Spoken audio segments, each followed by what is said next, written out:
जबकि तेरी पवित्र उपस्थिति में हम सब यहाँ मौजूद हैं खुदावंद।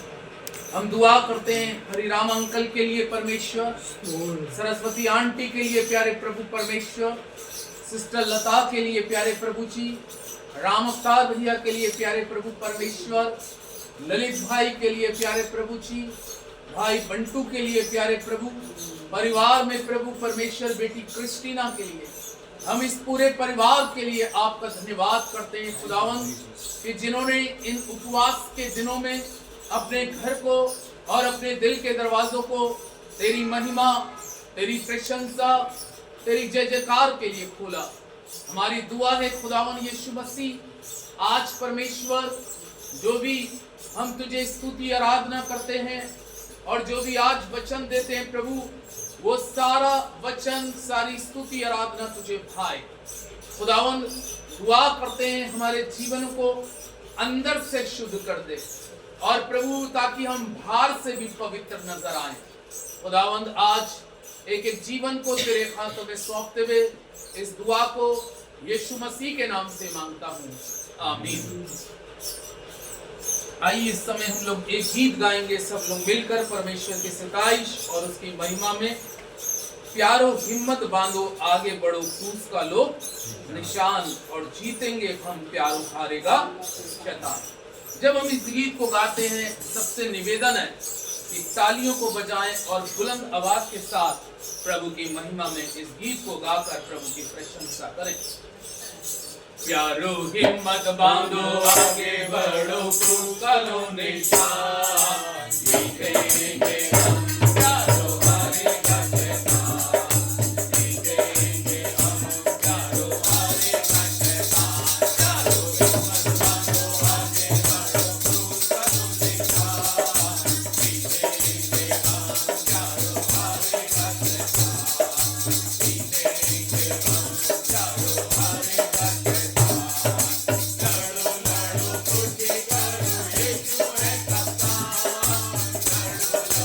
लड़ो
प्यारो हारेगा शैतान।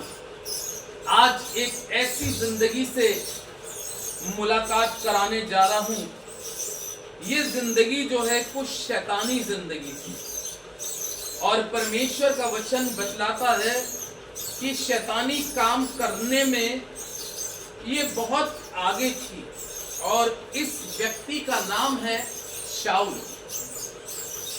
आज मैं दो ऐसे उपवास आपको दिखाऊंगा, हालांकि उसमें उपवास का शब्द नहीं लिखा, लेकिन उनकी गलतियों के कारण उनको मजबूरी में उपवास रखना पड़ा।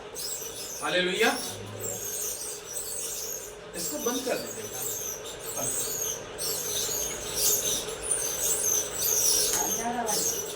और परमेश्वर का वचन कहता है कि ये ऐसा शख्स है जिसका नाम शाऊल है। क्या नाम है? शाऊल। ये वो जिंदगी है कि जो परमेश्वर के लोगों को परेशान करती थी, परमेश्वर के लोगों को सताता था, परमेश्वर के लोगों को बंदी गृह में डलाता था, और परमेश्वर के लोगों को मरवाने में इसका दिल बड़ा प्रसन्न होता था। बिल्कुल अगर बात करें तो ये मसीही विरोधी था। एक दिन की बात है कि परमेश्वर का जीवित कलाम कहता है, 9 अध्याय प्रेरितों के काम की पुस्तक, उसका 9 अध्याय के 1 पद से लेकर 9 पद तक अगर मैं आपके सामने पढ़ूं तो यहां पर इस प्रकार से लिखा है, शाऊल जो अब तक प्रभु के चेलों को धमकाने और घात करने की धुन में था, महायाजक के पास गया और उससे दमिश्क के आराधनालयों के नाम पर इस अभिप्राय की चिट्ठियां मांगी, क्या पुरुष क्या स्त्री जिन्हें वो इस पंथ पर पाए उन्हें बांध कर यरूशलेम ले आए। परंतु चलते चलते जब वो दमिश्क के निकट पहुंचा तो एकाएक आकाश से उसके चारों ओर ज्योति चमकी और वो भूमि पर गिर पड़ा और ये शब्द सुना, हे शाऊल मुझे क्यों सताता है। उसने उससे पूछा, हे प्रभु तू कौन है? उसने कहा, मैं यीशु हूं जिसे तू सताता है। परंतु अब उठकर नगर में जा और जो तुझे करना है वो तुझसे कहा जाएगा। जो मनुष्य उसके साथ थे वे आपका रह गए, क्योंकि शब्द तो सुनते थे परंतु किसी को देखते ना थे। तब शाऊल भूमि पर से उठा, परंतु जब आंख खोली तो उसे कुछ दिखाई ना दिया। वे उसका हाथ पकड़ के दमिश्क में ले गए। वह 3 दिन तक देख ना सका और ना खाना खाया और ना पिया। आमीन। 9वां पद आपके लिए फिर रिपीट कर रहा हूं, वह 3 दिन तक ना देख सका और ना खाया और ना पिया। हालेलुया। इसी को तो हम उपवास कहते हैं। मैंने खाया नहीं और मैंने कुछ पिया नहीं, इसी को तो उपवास कहते हैं। लेकिन यहां पर ये उपवास का शब्द नहीं लिखा कि ये उपवास जैसे शब्द आता है, उपवास शब्द नहीं लिखा। लेकिन अगर बात करें तो इसकी एक बड़ी कठोरता को, इसके मन की कठोरता, शाऊल की मन की कठोरता को तोड़ा गया है। बाइबल में लिखा है, आपके सामने प्रेरितों 9 अध्याय के पहले पद से 9 पद तक पढ़ा, महायाजक के पास में गया है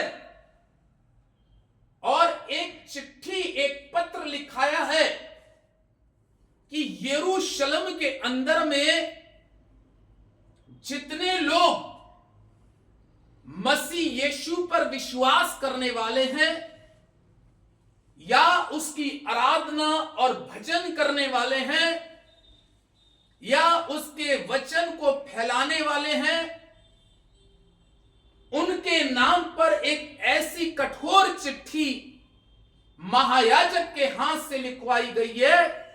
और बाइबल में लिखा है कि ये उस चिट्ठी को लेकर दमिश्क की राह में चला जा रहा था। परमेश्वर का वचन बता रहा है इसके जाने का जो लक्ष्य था वो केवल ये था कि किस तरीके से परमेश्वर के लोगों को जाकर अपने जीवन से क्या दे सकूं, दुख दे सकूं। कई बार कुछ संसार के अंदर में कुछ ऐसे भी लोग पाए जाते हैं जो अपने जीवन से केवल खुदा के पवित्र लोगों को या मसीही लोगों को क्या दे रहे हैं, वर्तमान समय में दुख दे रहे हैं। उस युग में भी, पूर्व काल के अंदर में भी वो अपने जीवन से दुख देते थे। जब यीशु मसीह संसार में आए उस समय के भी लोगों ने यीशु मसीह को दुख दिया, पीड़ा दी। और आज वर्तमान समय में अगर हम बात करें तो आज भी मसीही लोगों को जगह जगह आप देखेंगे क्या मिल रहा है, मसीह का प्रचार करने में क्या मिल रहा है, लोगों के साथ भलाई करने में क्या मिल रहा है, उनको प्रभु के साथ जोड़ने में दुख मिल रहा है। बहुत जगह लोगों को मार दे रहे हैं, बहुत जगह जेल में डाल दे रहे हैं, बहुत जगह घुस के ऐसे काम कर रहे हैं जो अनुचित काम है, जो प्रभु की दृष्टि में ठीक नहीं है। और ये शाऊल भी, परमेश्वर का पवित्र वचन कहता है कि जब ये दमिश्की राह में जा रहा था तो परमेश्वर का वचन कहता है इसके कानों में एक आवाज आती है।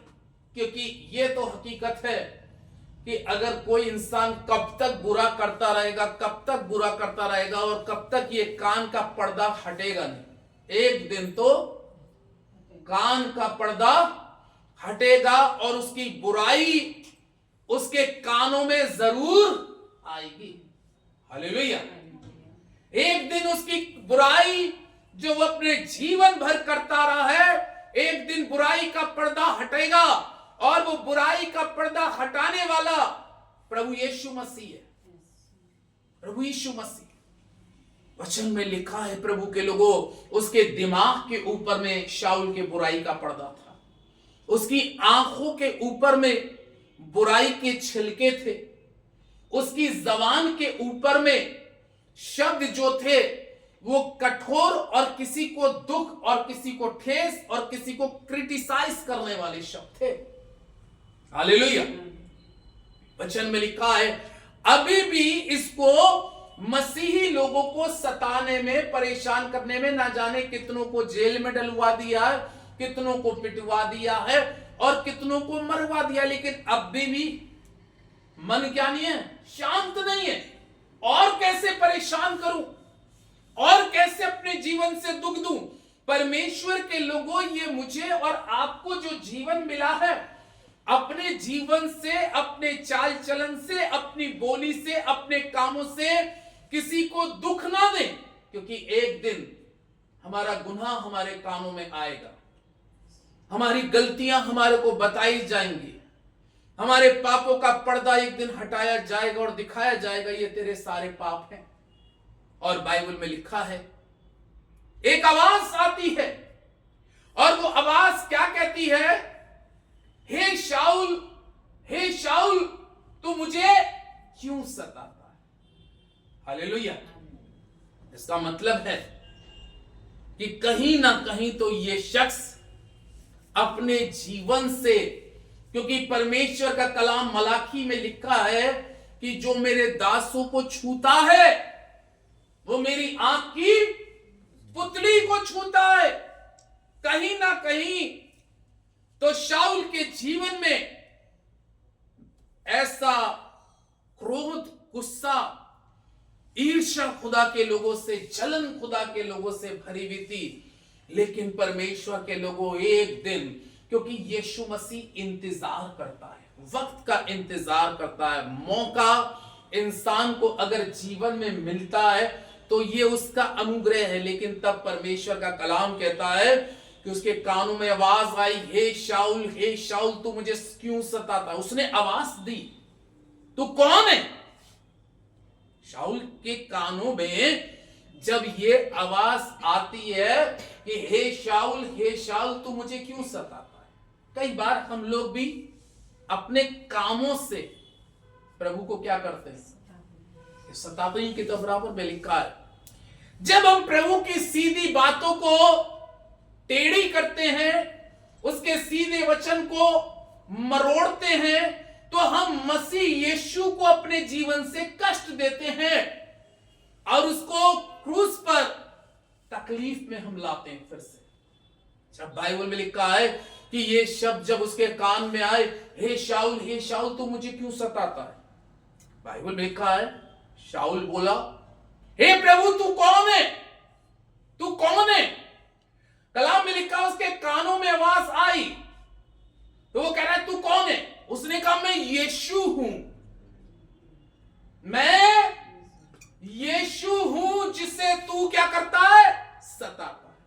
अब आप सोच लीजिएगा कि उस शाऊल के कानों में जो यीशु मसीह के लोगों को सताता था, यीशु मसीह के लोगों की बातों का खंडन करता था, या यीशु मसीह के विपरीत में लोगों के प्रति नफरत का बीज और कड़वी बातें रखता था, उसके कानों में एक दिन तो आवाज आ ही गई। हालेलुया। एक दिन उसके कान का पर्दा उठा दिया परमेश्वर ने। उसकी आंखों पे जो छिलकों का पर्दा था, वो एक दिन उसका जो था गिरना ही पड़ा। और तब परमेश्वर का जीवित और पवित्र कलाम क्या कहता है? उसने कहा मैं यीशु हूं जिसे तू सताता है, मैं यीशु हूं जिसे तू सताता है। आज परमेश्वर के लोगों, मसीही लोगों को सताना या मसीही लोगों को छूना या एक विश्वासी के प्रति मन के अंदर में कड़वाहट रखना या एक मसीही इंसान के जीवन के प्रति उसके लिए गलत सोचना, ये खुदावंद यीशु मसीह के प्रति पाया जाता है। अगर हम किसी खुदा के अभिषिक्त चुने हुए दास या दासी के लिए ऐसा कुछ सोचते हैं या गलत सोचते हैं, तो कलाम कह रहा वो मेरी आंख की पुतली को छूता है। हालेलुया। और तब बाइबल में लिखा है कि शाऊल जमीन पे क्या हो गया? गिर गया। परमेश्वर का जीवित और पवित्र कलाम हमें इस प्रकार से बतलाता है कि इस बात को सुनकर शाऊल जमीन पे गिर गया। और परमेश्वर का वचन कहता है कि जब शाऊल जमीन पे गिर गया, उठा, बाइबल में लिखा है जब वो उठा तो आंखों से क्या हो गया? अभी पढ़ा, आंखों से क्या हो गया? देख ना सका। बाइबल में लिखा है कि उसकी दोनों आंखों की रोशनी, उसकी दोनों आंखों की रोशनी चली गई। रोशनी जाने का कारण क्या था? मेरी और आपकी आंखों में जो ये रोशनी खुदावंत ने दी है, आज एक दो लोगों को मैंने ऐसे देखा है जिनकी आंख की रोशनी जा चुकी है, और जब उनके घर पे प्रार्थना करने जाता हूं तो मैं ये सोचता हूं, बाइबल में लिखा है अगर तेरी आंख निर्बल है तो सारा शरीर भी क्या है? दुख से भरा रहेगा। अगर ये समझिए, शरीर का ये आंख अंग बहुत महत्वपूर्ण है। एक बार एक हाथ ना हो तो चल जाएगा, एक पैर ना हो तो चल जाएगा, अगर इंसान कान से कुछ बहरा हो तो वो भी चल जाएगा, जुबान से तोतला हो तो वो तो भी चल जाएगा, ये सारी चीजें चल जाएंगी। लेकिन जिसकी आंख की रोशनी चली जाए तो समझ लिए कि उसके लिए ये शरीर और ये रात और दिन सब कैसी हो गई? एक बराबर हो गई। इसलिए इन आंखों को खुदा ने जब बनाया था तो बाइबल में लिखा है इन आंखों के अंदर में और इस जिस्म के अंदर में जो सांसें फूकी थी, जो रोशनी आई थी, वो इसलिए आई थी कि इन आंखों से अच्छा देखो, अच्छा सोचो, और इन आंखों को देखकर किसी के लिए दया से भर जाओ, किसी के कष्ट को देखकर, उसके कष्टों को देखकर अपने अंदर में दर्द पैदा करो। लेकिन आज वर्तमान समय में अगर हमारे किसी शत्रु के साथ कुछ नेगेटिव गुजरता है और जब हम अपनी आंख से देखते हैं तो हमारी जबान पे ये आ जाता है कि ये अच्छा हुआ खुदा ने ऐसा करा इसके साथ, क्योंकि इसने हमारे साथ बुरा किया था। नहीं खुदा के लोगों, यहां पे लिखा है कि परमेश्वर का वचन कहता है कि जब वो उठा तो कलाम कहता है कि वो अपनी आंखों से देख ना सका, टटोल रहा है। अब आप सोचिए, टटोल रहा है, कहां जाऊं मैं, कौन उठाएगा, ओ टटोल रहा है। प्रभु के लोगों, ये सब कुछ इसकी लाइफ के अंदर में आखिर क्यों गुजरा और ऐसी विडंबना इसके साथ में क्यों आई? क्योंकि ये परमेश्वर का और वचन का विरोध कर रहा था, खुदा के लोगों का विरोध कर रहा था, कलाम का विरोध कर रहा था, मसीह लोगों को नाजायज तरीके से परेशान कर रहा था। और इसलिए खुदा का कलाम कहता है कि जब ये देख ना सका तो नवे पद को पढ़े। देखिए परमेश्वर का वचन क्या कहता है, पढ़े। वे 3 दिन तक ना देख। खुशबू तू पढ़ना बेटा, परमेश्वर का वचन नवे पद में देखिए कलाम क्या कहता है। प्रेरित 9:9। वे 3 दिन तक ना देख सका और ना खाया और ना पिया। कितने दिन तक? 3 दिन तक तो ना उसको कुछ दिखाई दे रहा है। 3 दिन तक के लिए वो पूरी तरीके से उसकी आंखों की रोशनी क्या हो गई, चली गई। ये आंखें खुदा के लोगों, बाइबल में लिखा है आंखों की अभिलाषा और जीविका का घमंड, ये दोनों चीजें नरक की वारिस हैं। क्योंकि आंख जब देखती है तो जबान पर जो शब्द आते हैं वो घमंड भरे होते हैं। और जबान के बारे में बाइबल में इस प्रकार से लिखा है कि जिस तरीके से अग्नि जलती रहती है उसी तरीके से ये जबान भी हमेशा क्या होती रहती है, हाँ बहुत तेज इसको बोला गया है। यहां तक कि वचन में लिखा है कि ये पूरे वन के अंदर में भी क्या लगा देती है, बड़ा कंट्रोल करना पड़ता है। बहुत सोचिए इस पर।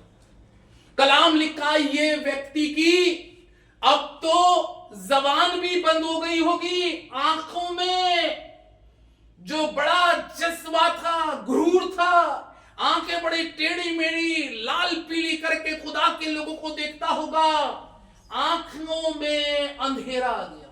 जिंदगी अगर कलाम कहता है अगर तेरी शरीर आंख निर्मल है तो तेरा शरीर भी सारा निर्मल हो गया, वचन में लिखा है। अब आप इसको क्या कहेंगे? परमेश्वर का वचन कहता है कि वो 3 दिन तक ना तो उसने कुछ खाया और ना पिया। कितने दिन का उपवास हो गया इसका? 3 दिन।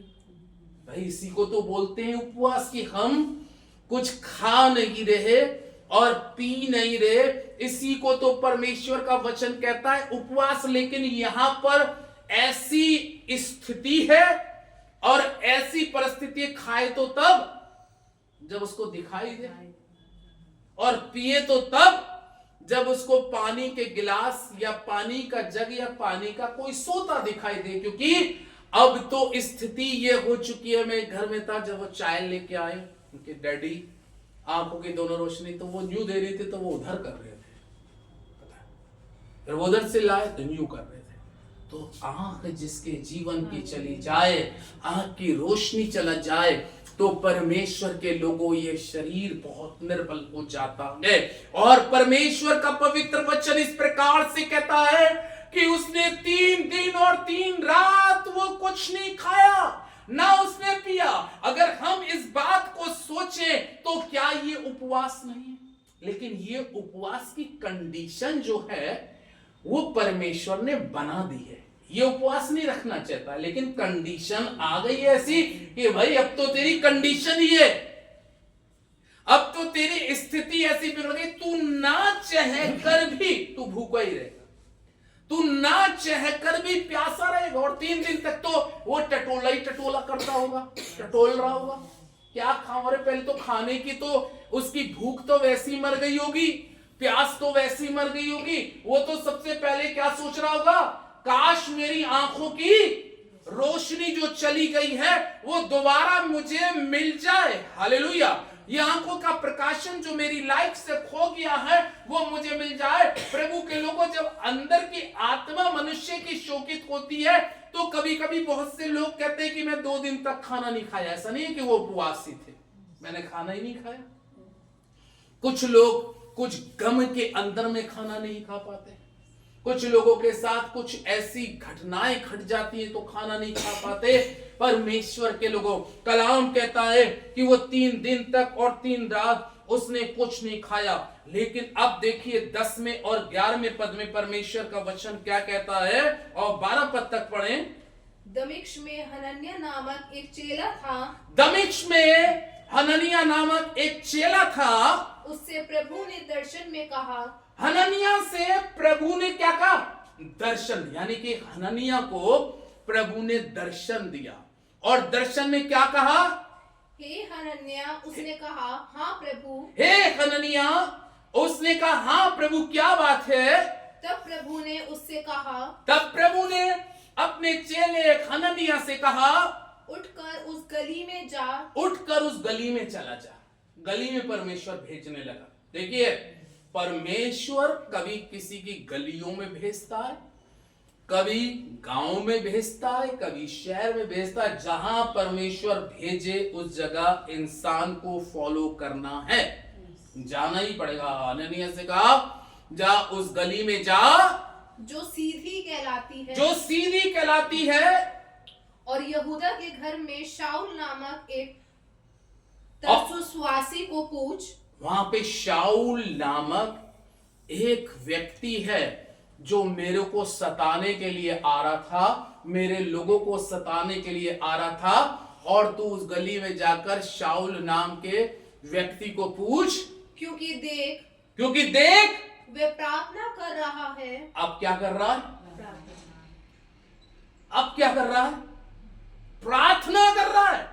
अभी तो प्रार्थना करने वालों को, वचन के बोलने वालों को, खुदा के लोगों के विपरीत में चला था। लेकिन जब क्या हुआ, अपने पे जब बीतती है, कुछ अपने ऊपर में ऐसी घटना घटती है, तो इंसान को अपने आप लाइन पे आ जाना पड़ता है। हालेलुया।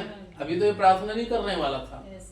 अब जब क्या हो गया, 3 दिन 3 रात से इसको कुछ नहीं दिखाई दे रहा, कुछ नहीं खाया, कुछ नहीं पिया, तो अब ये प्रार्थना क्या कर रहा होगा? इसको अगर हम कहें तो ये उपवास ही है। लेकिन इस उपवास में ये खाना पीना जो नहीं खाया, उपवास का शब्द नहीं आया, लेकिन इसका खाने पीने का त्याग के साथ में ये अब क्या कर रहा है? प्रार्थना कर रहा है। अजीजों मेरे, जब हम किसी चीजों का त्याग करते हैं तो त्याग के साथ में हमें प्रार्थनाओं में भी अपने जीवन को व्यतीत करना बहुत जरूरी है। हालेलुया। त्याग केवल ये नहीं कि मैंने खाना नहीं खाया सुबह से शाम तक, और सुबह से शाम तक क्या कर रहे हैं हम?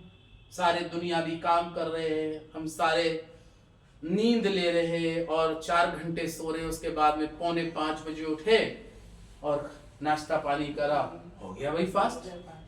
अरे ये कोई फास्ट तोड़ना, ये मजाक नहीं है। अरे फास्टिंग का मतलब है, मैं कहूंगा अगर कोई नौकरी वाला है तो नौकरी में से भी समय कम से कम 2.5 से 3 घंटा तो निकाले, 10वांश। कितना निकाले? 10वांश तो टाइम का निकालना ही पड़ेगा परमेश्वर के लोगों। वो कैसे अरेंजमेंट करना है वो हमें जानना है। तब परमेश्वर का पवित्र वचन इस प्रकार से कहता है कि तब ये यहां पर परमेश्वर से क्या कर रहा है? प्रार्थना कर रहा है। हालेलुया। क्या करने लगा? प्रार्थना करने लगा। अभी तक तो इसका जीवन बड़ा अजीब और गरीब तरीके से चल रहा था, और परमेश्वर का वचन हम देखते हैं 17वें पद के अंदर में, 17वें पद से 18 पद तक फिर देखते हैं। तब हनन्याह उठकर उस घर में गया। और उस पर अपना हाथ रखकर कहा। किस पर हाथ रखा? शाऊल पे। देखो, प्रभु का एक चेला आया है, ये तो प्रभु के चेलों को मारने जा रहा था, दबाने जा रहा था, बंदी गृह में डालने जा रहा था, लेकिन परमेश्वर का प्रेम देखिए। कि उसने हननिया को भेजा कि वो 3 दिन से कुछ नहीं खा रहा और 3 दिन से बराबर मेरे से क्या कर रहा है, प्रार्थना कर रहा है। अब तू जा हननिया और उस घर में जाकर उसके ऊपर में क्या कर दे, हाथ रख दे। क्या रख दे? बेशक शाऊल के हाथ तो खून से रंग रहे थे, शाऊल का दिल तो नफरत से और अपराधों से भरा था, उसकी आंखों में तो खुदा के लोगों के प्रति खून उतरा था, उसके हाथ हमेशा अशुद्ध थे। लेकिन हननिया तेरे हाथ शुद्ध हैं, हालेलुया, तेरे हाथ पवित्र हैं। जा और जाकर एक काम कर दे, अपने हाथ को क्या कर दे, शाऊल पे रख दे। और तब हननिया वहां पे उस घर में गया। पढ़िए, हे शाऊल भाई, हे शाऊल भाई, उस पे हाथ रख के कहा, हे शाऊल भाई, प्रभु अर्थात यीशु जो उस रास्ते में जिसे तू आया तुझे दिखाई दिया था। बाइबल में लिखा है जिस रास्ते से तू आ रहा था और जिस रास्ते में तुझे यीशु दिखाई दिया, उसी ने मुझे भेजा है। उसी ने मुझे क्या करा है, तेरे पास भेजा है। काहे के लिए भेजा है? कि तू फिर दृष्टि पाए, तू फिर से दृष्टि पाए। क्यों? अगर वो उसी कंडीशन के अंदर में जमीन पे पड़ा रहता, लेकिन आंखें भी रोशनी चले गई, खुदा के लोगों को छोड़ूंगा नहीं, खुदा के लोगों के साथ बुराई करूंगा, तो वो उसी कंडीशन में पड़ा रहता। लेकिन उसने एक परिवर्तन किया। क्या परिवर्तन किया? कि वो किससे प्रार्थना करने लगा? प्रभु यीशु से प्रार्थना। अगर वो प्रार्थना नहीं करता तो वो जिंदगी भर अंधा रहता, अंधी स्थिति में मर जाता। जैसे दृष्टा जिंदगी भर अंधा रहा, लास्ट में अंधीपन में क्या हो गया, मर गया, कठोरता। लेकिन यहां पर परमेश्वर का जीवित और पवित्र कलाम कहता है, उसने उसके जाके सिर पे हाथ रख के कहा, हे शाऊल भाई, जब तू आ रहा था तुझे रास्ते में जो शक्ति मिली थी वो शक्ति यीशु थी, और उसने जब तुझसे कहा था उसी ने मुझे तेरे पास भेजा है। और हे शाऊल भाई, हाथ रख के उसके लिए प्रार्थना करके कहा, तू दोबारा फिर से क्या करने लग, देखने, दृष्टि तेरी दोबारा आ जाए, तेरी खोई हुई आंख की रोशनी फिर से बाहर आ जाए। और परमेश्वर का कलाम कहता है कि जो उसकी आंख की रोशनी चली गई थी और जब उसने प्रार्थना करी तो एक काम हुआ। पता है क्या हुआ? क्या गिर गए उसकी आंखों से? छिलके गिर गए। हालेलुया। क्या गिर गए?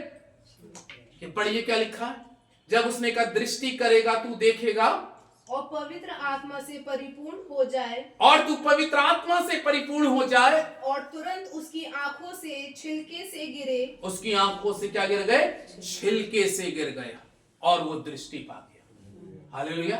आंखों से छिलकों को गिराना बहुत जरूरी है। अब पता नहीं कौन कौन से छिलके लगे हुए, अभी तक हमने सुने होंगे छिलके, उड़द की दाल के छिलके, और भी बहुत से दाल है। ये दाल वाले छिलके नहीं थे, ये पाप के छिलके थे, बुराई के छिलके थे, नफरत के छिलके थे, गलत कामों के छिलके थे। आज उन छिलकों को इन उपवासों के दिनों में गिराना बहुत जरूरी है। और इन आंखों के अंदर में प्यार भरा हुआ दिखाई देना चाहिए, जैसे यीशु मसीह की आंखों में प्यार दिखाई देता था। उसकी आंखों से जब छिलके गिर गए तब उसका प्यार प्रभु यीशु मसीह से बढ़ गया। फिर तो वो यीशु मसीह का दीवाना ऐसा हो गया कि फिर तो उसको कुछ भी सूझ नहीं पड़ता था, वो यीशु का दीवाना हो गया। अब उसकी आंखों में केवल एक ही चीज थी कि जीना मेरे लिए मसीह और मर जाना प्रभु में लाभ की बात है। प्रभु के लोगों, इन उपवासों में हमें हर वो कानों पे से छिलके गिराइए, आंखों पे से छिलके गिराइए, जबान पे से छिलके बुराई की गिराइएगा, दिमाग पर जो बुरे विचारों के छिलके उनको हटाइए, क्योंकि जब तक ये छिलके हमारे ऊपर से नहीं हटेंगे और नहीं गिरेंगे तब तक हम आत्मिक रीति से अंधे ही रहेंगे, आत्मिक रीति से गूंगे रहेंगे, आत्मिक रीति से बहरे रहेंगे। इसलिए परमेश्वर के लोगों, इन चीजों का, इन छिलकों का हमारे जीवन से गिरना बहुत जरूरी है। जब ये छिलके गिर गए शाऊल के जीवन से, तो अब शाऊल शाऊल ना रहा बल्कि वो पौलुस बन गया। हाँ, वो पौलुस बन गया। ये है परमेश्वर का वचन। परमेश्वर इस पे आशीष दे। दुआ करें। हमारे जीवते महान परमेश्वर, अनुग्रहकारी पिता, राजाओं के राजा, प्रभुओं के प्रभु, हम बड़ी नम्रता, बड़ी दीनता के साथ तेरे चरणों में आते हैं प्रभु। हम शाऊल की जिंदगी को देखते हैं परमेश्वर कि वो अपने जीवन से तेरे लोगों को सता रहा था, इसलिए वो कुछ समय के लिए अंधा हो गया। लेकिन जब उसने मन को फेरा और प्रार्थना करी तो तूने हननिया को भेज दिया और उसने हाथ रखे और प्रभु वो फिर से दृष्टि पा सका और उसकी आंखों से सारे आधर्म के छिलके गिर गए। आज उसी प्रकार से हमारे जीवन से हर वो छिलके जो आधर्म के हैं, पाप के हैं, गुनाहों के हैं, बुराइयों के हैं, अहंकार के हैं प्रभु, वो गिर जाएं परमेश्वर। हर अभिलाषाओं के छिलके गिर जाएं और प्रभु ये आंखों में तेरी रोशनी आ जाए और ये आंखें अब तेरे वचन को देखने वाली और केवल तुझको देखकर चलने वाली बने। आपका धन्यवाद करते। इस परिवार को बड़ी आशीष दे जिन्होंने उपवास के दिनों में प्रभु ये स्पेशल प्रार्थना आज के दिन अपनी और रखाई कि इसमें तेरी महिमा हो सके। आंटी के परिवार को, समस्त लोगों को आपके नाम से आशीष देते हुए इस दुआ को यीशु के नाम से मांगता हूं, आमीन।